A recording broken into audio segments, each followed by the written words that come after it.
Hello everyone, welcome to SS homeo care. আজ আপনাদের সঙ্গে আলোচনা করব একটি নতুন ডিজিজ কন্ডিশন নিয়ে। এটি হলো গয়টার। গয়টার কি এবং এর লক্ষণ সম্পর্কে যদি বিস্তারিত আপনারা জানতে চান, তাহলে এই ভিডিওর ডেসক্রিপশন বক্সে লিংক শেয়ার করা আছে, আপনারা সেখান থেকে ভিডিওটি দেখতে পারবেন এবং সেই সম্পর্কে জানতে পারবেন। আমি আপনাদের সঙ্গে আজ শেয়ার করব গয়টার ট্রিটমেন্ট পার্ট, মানে কোনো রকম অপারেশন ছাড়াই আপনারা মেডিসিন খেয়ে কিভাবে সুস্থ থাকবেন সেই সম্পর্কে। শুরুতেই যে মেডিসিনটি সম্পর্কে বলবো, যেটি হলো পিউকাস ভেসিকুলাস। পিউকাস ভেসিকুলাস মেডিসিনটি কোন ক্ষেত্রে আপনারা ইউজ করবেন, মানে এর লক্ষণ কি থাকলে একটি পেশেন্টের শরীরে তাহলে সেই মেডিসিনটি ব্যবহার করতে পারবে সেটি সম্পর্কে বিস্তারিত বলা যাক। For iodine deficiency, goiter or obesity with swelling around the neck, এটার মানে হচ্ছে যখন পেশেন্টের শরীরে আয়োডিনের পরিমাণটা কমে যাবে, মানে আয়োডিন ল্যাক করবে সেক্ষেত্রে, এবং যখন একটি পেশেন্ট অতিরিক্ত মোটা হয়ে যাবে, ওবেসিটি অর্থাৎ মোটা হয়ে যাওয়া, সেক্ষেত্রে এই মেডিসিনটি বেস্ট চয়েস। পিউকাস ভেসিকুলাস with swelling around the neck, মানে গলার ঠিক এই পজিশনটাতে একটু ফুলে যাবে, সোয়েল হবে। Helps regulate thyroid function naturally, মানে বলতে চাইছে যে থাইরয়েডের ফাংশনটাকে নর্মাল করতে সাহায্য করবে এই পিউকাস ভেসিকুলাস মেডিসিনটি।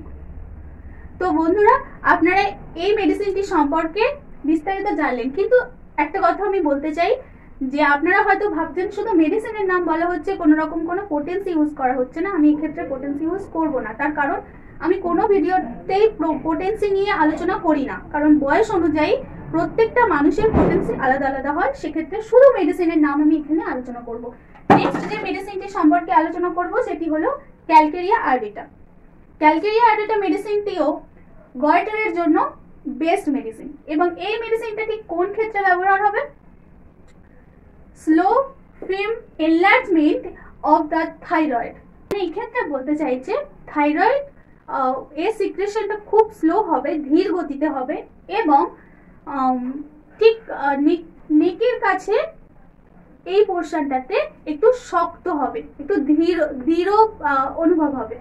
Works well in child and young adults, মানে এটি বেস্ট কাজ করবে, এটি খুব ভালোভাবে কাজ করবে, সেটি হলো ছোটদের এবং অল্প বয়সী ইয়াং পার্সনদের ক্ষেত্রে। Often used for early or simple goitre, অর্থাৎ এক্ষেত্রে বলতে চাইছে থাইরয়েডের ফাংশন সবকিছুই ঠিক থাকবে, কিন্তু সেক্ষেত্রে গয়টার ধরা পড়বে। নেক্সট যে মেডিসিনটির কথা বলবো যেটি হলো লাইকোপাস। লাইকোপাস মেডিসিনটি আপনারা তখনই ব্যবহার করবেন যখন দেখবেন hyper thyroid goitre, palpitation, anxiety, sweating, feeling of the tightness in the neck.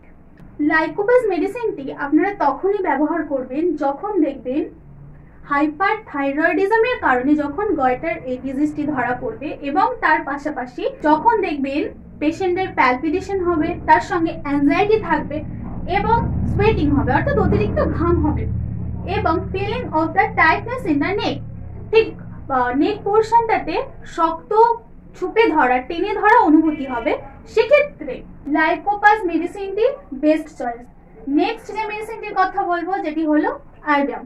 Iodine মেডিসিনটি আপনারা তখনই ইউজ করবেন যখন দেখবেন thyroid gland enlarge and feels hot, অর্থাৎ কি বলতে চাইছে থাইরয়েড গ্ল্যান্ডটা বেড়ে যাবে এবং এই জায়গাটাতে গরম অনুভূতি হবে, মানে যখন হাত দেবে তখন টেম্পারেচারটা দেহের অন্যান্য অংশের তুলনায় বেড়ে যাবে, সেক্ষেত্রে আপনারা এই মেডিসিনটি ব্যবহার করতে পারেন। তার সঙ্গে থাকবে great hunger but losing weight, restlessness and weakness, মানে অতিরিক্ত পরিমাণে খিদে পাবে, অতিরিক্ত খাবে, কিন্তু এক্ষেত্রে ওয়েটটা কমতে থাকবে। খাওয়ার সঙ্গে সঙ্গে ওয়েট বাড়বে এটা না, এক্ষেত্রে ওয়েটটা কমে যাবে। এবং রেস্টলেসনেস অ্যান্ড উইকনেস মানে হচ্ছে সবসময় একটা ঝিমঝিমানি ব্যাপার স্যাপার, কিছুই করতে ভালো লাগবে না, সব সময় মনে হবে যেন শুয়ে থাকি, অলসতা, এইসব সিমটমগুলো পেশেন্টের মধ্যে লক্ষ্য করা যাবে। সেক্ষেত্রে আপনারা আয়োডিন মেডিসিনটি চোখ বন্ধ করে ব্যবহার করতে পারেন। তো ফ্রেন্ডস, নেক্সট মেডিসিনে যাওয়ার আগে একটি কথা আমি বলবো, সেটি হলো হাইপারথাইরয়েডিজম বা হাইপোথাইরয়েডিজম সম্পর্কে যদি আপনার বিস্তারিত জানতে চান, তাহলে আমি আমার চ্যানেলের এই ভিডিও ডেসক্রিপশন বক্সে লিঙ্কটি দিয়ে দিয়েছি, সেখান থেকে আপনারা সবিস্তারে জানতে পারবেন। তো স্পঞ্জিয়া মেডিসিনটি আপনারা কখন ব্যবহার করবেন? স্পঞ্জিয়া মেডিসিনটি আপনারা ব্যবহার করবেন হার্ট সোয়েলিং ইন দ্য নেক।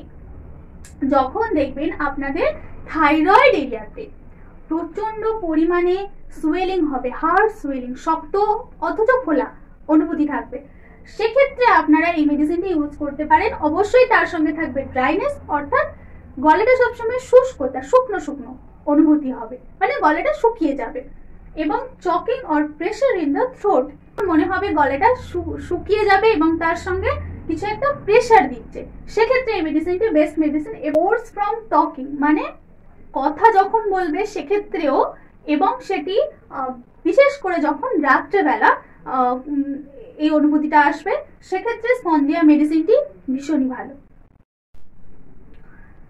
তো এতক্ষণ ধরে আমি গয়টারের ট্রিটমেন্ট পার্ট আপনাদেরকে বললাম এবং কিছু মেডিসিন বললাম যার লক্ষণ সমূহ। এবার যে মেডিসিনগুলো বলবো এই ক্ষেত্রে এগুলো ছাড়াও এই মেডিসিনগুলো এখানে ইউজ করা যায়, যেমন ব্রোমিয়াম, ল্যাকেসিড, সিপিয়া বা গ্রাফাইটিস, এই মেডিসিনগুলো ব্যবহার করা যায়। কিন্তু এক্ষেত্রে সিমটমগুলো আমি আর উল্লেখ করলাম না, তবে বিশেষভাবে একটি কথা বলতে চাই, এই যে সিপিয়া মেডিসিনটি মেয়েদের জন্য স্পেশালি ব্যবহার করা হয়। মেয়েদের বিভিন্ন প্রবলেমসের সঙ্গে যদি গয়টার রিলেটেড থাকে, সেক্ষেত্রে সিপিয়া মেডিসিনটি বেস্ট মেডিসিন। আপনারা যদি ইন ডিটেলস জানতে চান এই মেডিসিন সম্পর্কে বা যদি ট্রিটমেন্ট করাতে চান, আমার সঙ্গে কনসাল্ট করতে চান, তাহলে স্ক্রিনে দেওয়া নাম্বারে আমার সঙ্গে যোগাযোগ করতে পারেন, আমি অবশ্যই আপনাদেরকে হেল্প করব। এসএস হোমিও কেয়ার চ্যানেলটিকে আপনারা সাবস্ক্রাইব করে নেবেন এবং পাশে থাকবেন, বেল আইকনটিকে হিট করতে ভুলবেন না, যদি চ্যানেলে আপলোড হওয়া সমস্ত রকম নোটিফিকেশন আপনারা ইজিলি পেতে পারেন। Thank you.